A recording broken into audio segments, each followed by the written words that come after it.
This is a 50-year-old lens. No autofocus, no stabilization, just metal and glass. And today I gave it a shot on the Nikon Zf.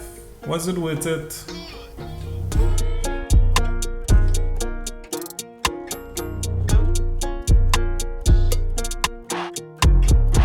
I love old lenses. The way they look, the way they feel, the way they force you to slow down. And this right here is an interesting one. Nikon made this lens back in the late 60s and early 70s as part of their S series. It was a standard wide angle for the Nikon F mount film cameras, built like a tank, but let's be honest.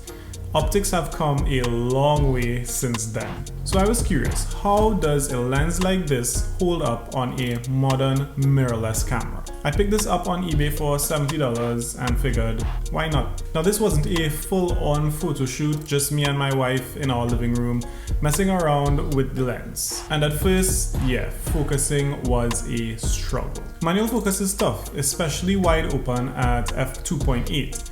But this is where the Nikon Zf actually makes life way easier. Focus peaking, my absolute savior when using manual focus lenses on the Zf. And if I needed to be even more precise, I set the custom button on my Zf to zoom to 200%. Boom. Now I could actually see where my focus was landing. And when I nailed it, it felt pretty good. I also took a couple of shots with the Helios 44-2, another vintage lens, just to see how the Nikkor S 35mm lens would compare. And not really surprisingly, I like the Helios a lot more. It had a bit more contrast, which gave the images more pop, but there's just something about the Helios's haze that's just so pleasing. The Nikkor S 35mm has a bit harsher haze to it that just totally overpowers your images at low apertures. Alright, so let's break it down. How does the Nikkor S 35mm 2.8 Auto actually perform?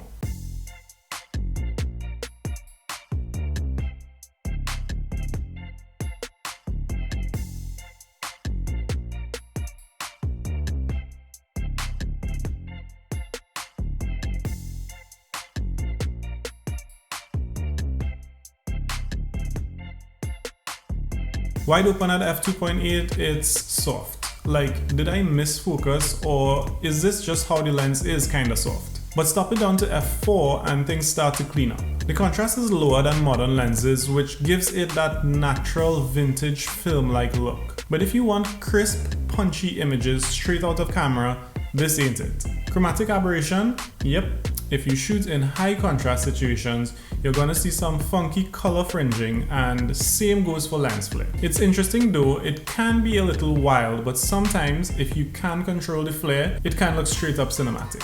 But here's what's cool about this lens. It was never meant for digital cameras, let alone mirrorless ones. But the Nikon Zf's IBIS manual focus tools and that film-inspired aesthetic, it actually makes this combo work. I can see this combo being pretty fun for something like street photography, only if you're fast enough to manually focus on fast-moving pedestrians. So, would I use this lens again? Sure. Maybe not as my first choice, but it's got a vibe. I'd actually love to try this on a wedding day for some portraits, but in the right conditions. Maybe soft natural light where the vintage character can really shine through. But here's the real reason why I love trying vintage lenses on the Nikon Zf. It slows me down. It forces me to be intentional with every shot. And when you start feeling stuck creatively, like everything you shoot looks the same, experimenting with old glass is a great way to shake things up. So would I recommend this lens to everyone? Probably not. But if you like a challenge and if you love the process of photography as much as the result, it's worth giving vintage glass a shot. So tell me, would you shoot with a 50-year-old lens like this? Let me know in the comment section below. And if you enjoyed this one, maybe drop a like, and it would be an absolute honor if you considered subscribing. Be a good human, and I will see you in the next video.